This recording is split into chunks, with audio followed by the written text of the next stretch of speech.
Okay, so today we're going to be discussing The Legend of Korra Season 3. I will leave a playlist there and in the description for the first 2 seasons, as well as all my Avatar. Lots of content. I guess let's just get into it. So we kick it off with Korra being the exact same Korra that she's been in the first 2 seasons, which is good if we're going to have character progression. It shouldn't happen off screen. It should happen in front of me. So her still being season 2 Korra in the beginning is great. But a little anecdote, Corey walked in on me watching, I think it was the first episode, might have been the second episode, when they go to get Kai. And he says, yep, I'll go with you, let's go. And then these men who are clearly uniformed show up and Kai says, oh yeah, those guys, they're bad, I'm good. And Korra says, okay, I'm gonna hurt them. So without trying to communicate with these people, just putting all of her trust in her assumptions alone, always, she rushes out and starts attacking them because she's freaking Korra. And Corey walked in on that scene in particular, and he said, what a stupid thing to do. That kid's obviously lying. Those men are clearly uniformed. They're probably the police. Why didn't Korra at least ask questions first? What is happening? And I said, honey, that is Korra. That is what she always does. That is who she is. And I'm really happy to say that at least by the end of season 3, that is no longer who she is. I do appreciate the character growth that we did get from Korra in this season. She started off, like I said, still with that brute force, run into action, start fighting now, ask questions later sort of thing. And she definitely did grow some where she was less confrontational. In fact, I don't even know that she participated in a fight until the very end of the season, but I don't even know that I should fully credit that to her because she was kidnapped and captured and passed out for good chunk of any conflicts that happened in this season. She's definitely learning to trust more and learning to give people chances and actually talk through things more, much to her detriment at one point, while still maintaining the Korra that we have grown to know. At this point, she didn't have, in my opinion, a massive arc in this season, but I'm starting to see the arc happen. I'm excited to see where it'll go in season 4. I am disappointed that the spirit stuff wasn't as much of a focus in the season as I was hoping. When she opened the portal at the end of season 2, and she was like, this'll work. Let's just have the spiritual realm open to the physical realm. Everybody can pass back and forth as they please, and it'll probably be fine. And I thought that was a great idea to bring conflict into the story because it was a valiant effort, Korra. It was a good idea, good hopeful idea. But realistically, if the spirits can come into the physical realm and the humans can come into the spiritual realm, then there are bad people and bad spirits too, who could wreak havoc in both areas. Evil spirits may start tormenting humans. Spirits may take over the physical world. Humans, a large load of humans, may decide, I'm ready to move into the spiritual realm and colonize it. I was excited to see the conflict that came from that hopeful declaration. I was excited to see the potential good that would come from it and the chaos that would come from it as well. And we saw some of that. The spirits kind of took over the physical realm and destroyed it in certain areas, and it caused some anger. I'm mad. I don't like this. But not conflict like I expected. It was kind of just surface level conflict. Nothing that I thought we would do more with this. Also, no human decided to go into the spiritual realm. I thought that was part of it too. I thought that it was open both ways, not just all the spirits are going to come live in the physical realm now and the spiritual realm will just not really be a thing very much anymore. I was a little bit let down on how that was handled. The little montage of searching for airbenders and trying to recruit them, go door to door to try to recruit people to come home with them was, funny. Korra continued to be Korra, where after Tenzin failed because he's very bad at it, she was just like, okay, I'm going to force them to come with me, and I'm going to manhandle the next person, even if they don't want to come, and I frankly wouldn't want that person. I'm gonna abduct them. Good choices, Korra. Always thinking on your toes. She thinks with her fist, Korra thinks with her fists. Kai did end up being a pretty interesting character. He started out as a kid who had had a tough life and acted like it and wasn't really trustworthy, constantly causing chaos. Bolin is always amazing. I've never stopped loving Bolin in these 3 seasons, and he's just hopeful. He wants Kai to be his little brother, but that doesn't work out so well for him. You know, Kai's stealing and getting Bolin and Mako lost without their wallets or anything, which is oof.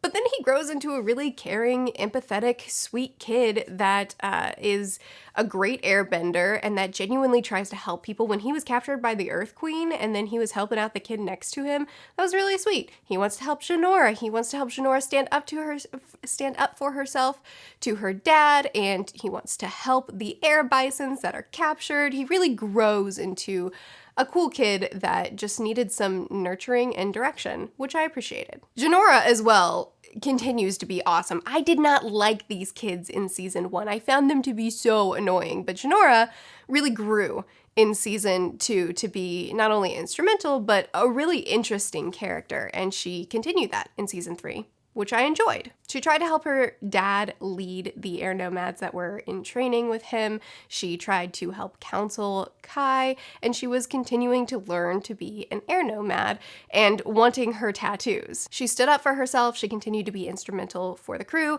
I do take issue with her power. Actually, I take issue with powers in this series as a whole. It just seems like leveling up is something that it doesn't really have boundaries at all. In season 2, Jinora randomly had this spiritual connection with Korra, so she could just go find her because she needed to in order to save the day in the end. And it wasn't really explained or given, didn't seem to fit well within the order of the universe we've been given so far. This continued to happen in season 3 with Jinora and with many characters, where she has this same connection with Kai all of a sudden just because they have a good friendship.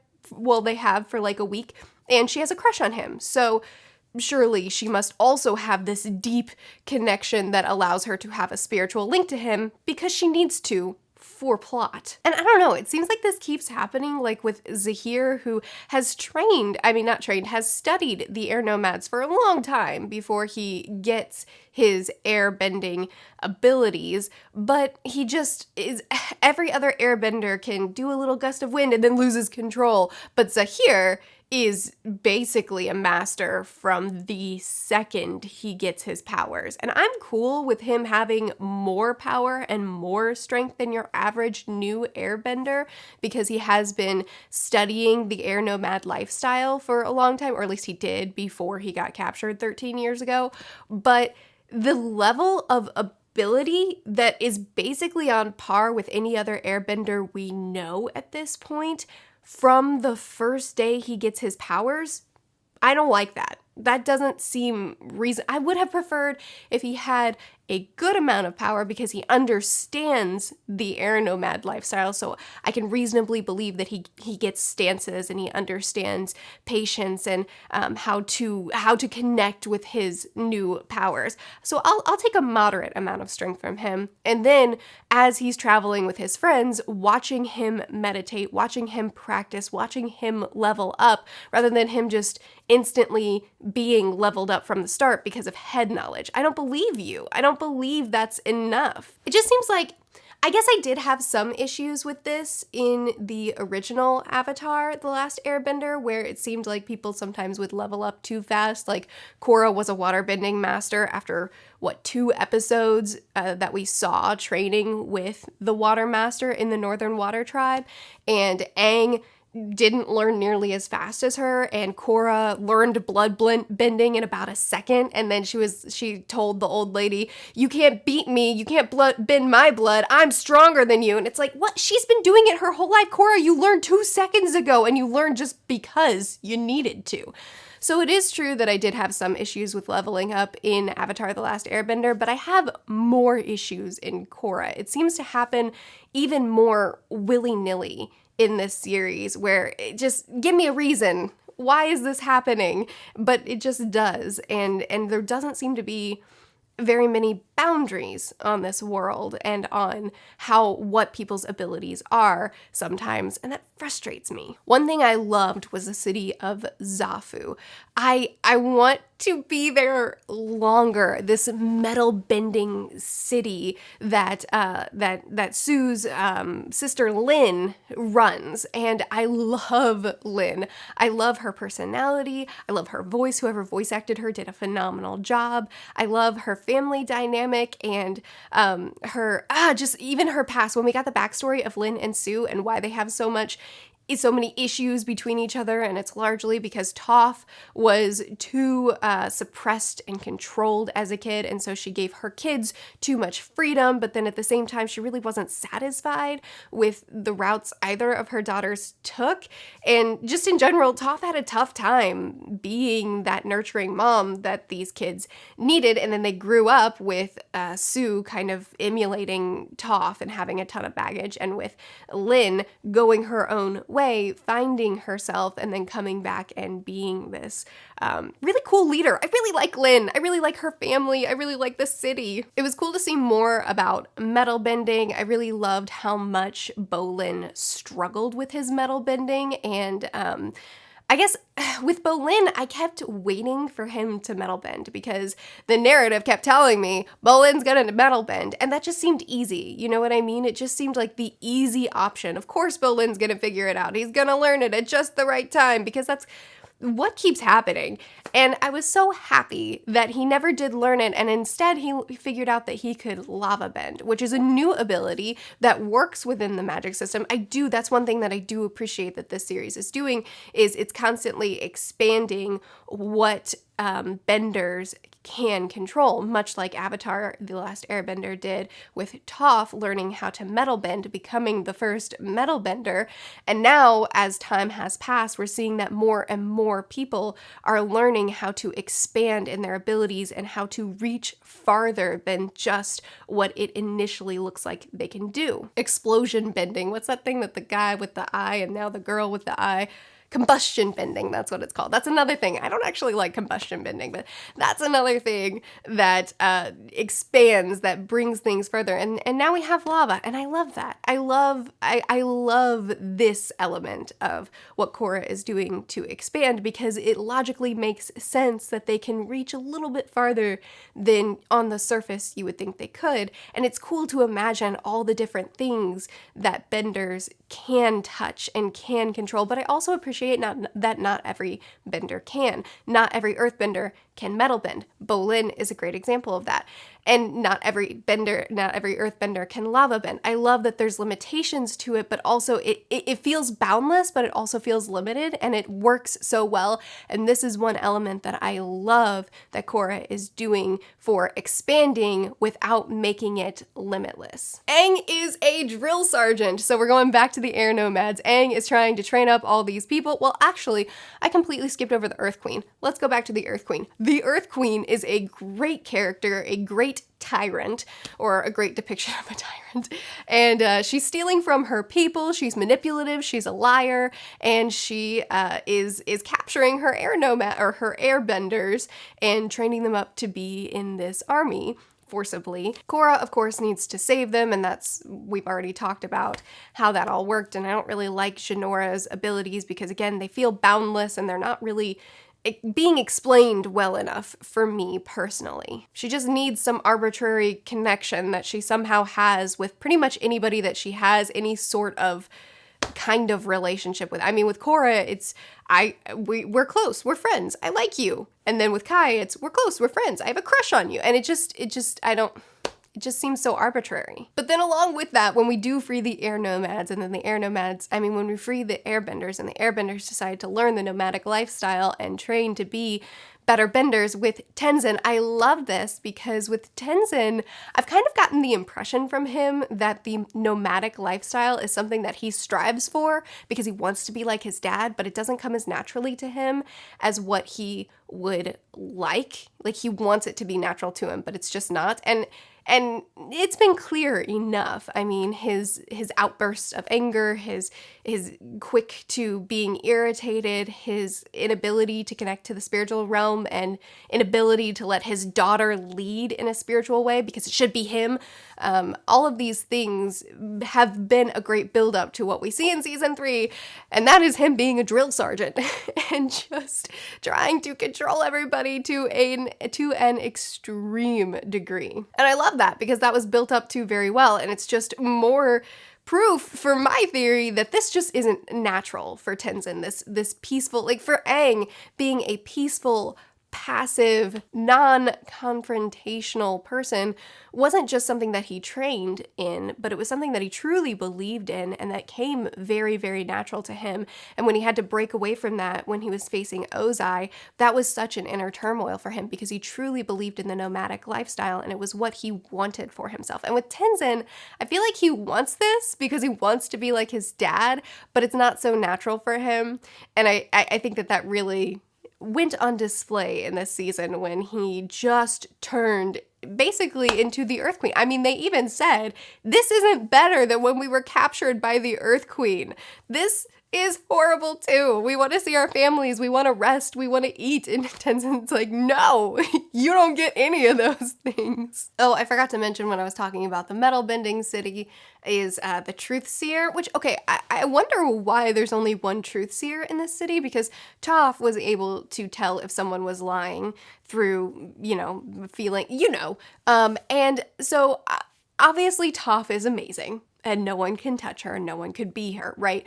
But it's an ability that we know that isn't, I don't know. It just seems to me that more than one person should have been able to learn to do it. Obviously, not everybody can do everything. We talked about that with lava bending, with metal bending, etc. But I'm surprised that in an entire city of people who are able to expand on what earthbending is, only one guy can truth see, only one guy can tell if you're lying or not. I don't know, maybe it is a really rare extension of bending, and that's fine. I'm fine with that.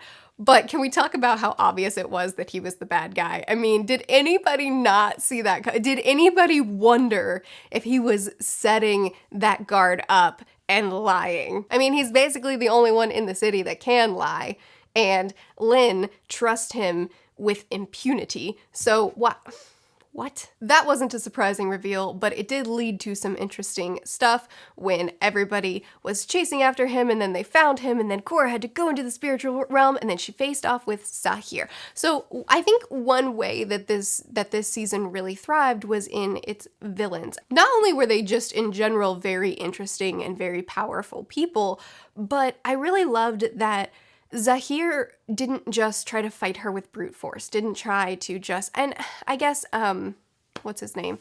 Her uncle also tried to manipulate her, but Zahir, the way he did it was just different, just being willing to sit down and have a conversation with her as his means of distraction. But again, this world feels boundless sometimes because, and without explanation, because Zahir is having this conversation with Korra, and then randomly in his body, he tells them to go find Korra in a specific place. And do you guys remember that? He's in the spiritual realm with Korra, and then we cut to his body, and his comrades are sitting around him, and he says, Korra, in the Lotus Inn. Go find her, or whatever. And they were like, okay, let's go find her. And it's just, since when can we do that? Since when can we be in the spiritual world and also be connected with the body enough to make it speak? At what point was this established? And it's fine to expand. I'm cool with expanding, but this doesn't fit. And you didn't even try to make it fit. You just put it in there. But anyway, I do appreciate that he is willing to just talk things out with Korra to distract her so that they can go in and get her. I appreciate that the Red Lotus, their whole goal, is something that they truly believe in. They're not just evil because they're evil and they wanna be controlled by the evil spirit so that they can be the evil avatar. I want to kill the world. It's not just this kind of one note, I'm a bad guy and I want to do bad things, but they truly believe in what they're doing. And they have a very complex morality. They won't kill the innocent man when they're trying to make an announcement to the world. In fact, the waterbending girl, which I haven't learned all of their names, and I'm sorry for that, the waterbending girl on his team, she is gonna kill an innocent man, and Zahir tells her not to, and he reminds her, we're not here to harm the innocents. We're here to restore balance. And his idea of balance is a form of chaos, basically. It's to take away all leadership, and the interesting thing is that he makes compelling arguments. Like, he truly believes in it. He's not just a bad guy. They really believe in their cause. But at the same time, he's totally willing to kill the Earth Queen in this very, very interesting scene. I loved the way they did that. He's willing to do that to her with absolutely no moral ramification. He doesn't feel bad about it at all. He feels great about what he's done. He's done a good thing by killing this woman. Not only that, but there's emotional stuff here too. Like, when one of his team members died, you could see the emotion on his face. You could see the pain that he went through by losing someone that he cared about. The action scenes in this season were, again, fantastic to watch. I really loved when Tenzin was defending his air nomads. We got to see truly how powerful he is. The battles between Zahir's team and Bumi and Kaya were all fantastic. And the battle between Korra and Zahir, when Korra's in Avatar form, was also great. And I loved, too, that Zahir's goal, again, wasn't just gonna take over the world, gonna be the new leader, but his goal was, I'm gonna get Korra in her avatar state so that I can kill her in her avatar state, because that will break the cycle, which matches up with what we've discussed in the previous series. Anyway, after all the action comes to a head, Korra is about to lose it all, either from the poison or from Zahir. She's saved by the other air nomads. The poison is removed from her body, but she is left both physically hurt and emotionally clearly broken. And this is what I'm so excited about in the next season. I really, really hope both the physical and mental, emotional damage that is on display in the last episode, I hope that carries over into the next episode. See, this is what I was looking for at the end of season 1. Remember, at the end of season 1, her connection with the avatars, the connection with the avatars was broken in season 2. So I guess I wanted this in kind of the end of season 1 and 2, but mainly season 1, when Korra lost all her bending except for air bending, and she's left sad for 2 seconds, and then she gets all her bending back, and then she also gives bending back to other people, and then, well, where were the consequences? There were none. And again, I know that the season was cut short and the writers' hands were tied, and the first season was treated as a standalone. There's a lot of factors going into it, but I still have to talk about it, so I'm going to talk about it. And this is the kind of ending that I wanted from the consequences that should have, these are the consequences I wanted from season 1. Korra is left emotionally fried. She is left just not able to go on, it seems. And I love that. To me, after we have a massive climax, a massive battle in a show or in a book, I want that falling action. I want to see the emotional and physical ramifications for what's happened. In season 1, I didn't get that. In season 1, we had big things happen, and then there were no physical or emotional consequences that lasted for more than a minute.